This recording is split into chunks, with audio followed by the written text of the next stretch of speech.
and you have Shadow's daughter up, and it's a Mm. very, very interesting Kickstarter. I think all the books are done, and there's two in the main story, and then there's four spin-offs. And Yeah. obviously, I'm going to let you explain what the basic premise is because some people know it, and some people they're hearing about this for the very first time. Yeah, cool. So Shadow's Daughter is a manga style comic. It's sort of westernized manga, so it's not traditional manga.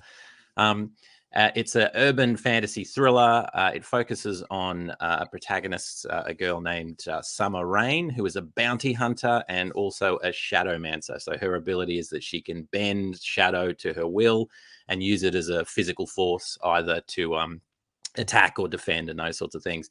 And the kind of underlying story or the premise behind the world that she inhabits is it's basically our world, but an alternate version.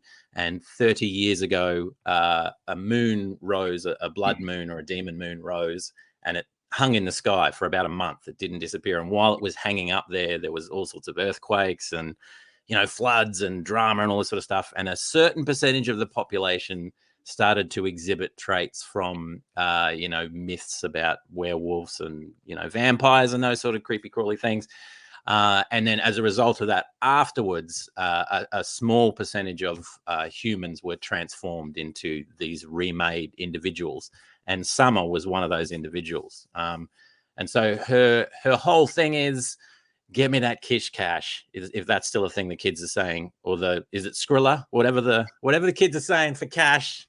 That's what she's after. Her whole thing is, I want to bring in parole violators and bad dudes and make that money. But as the story progresses, obviously, she gets embroiled in something a little bit more complicated.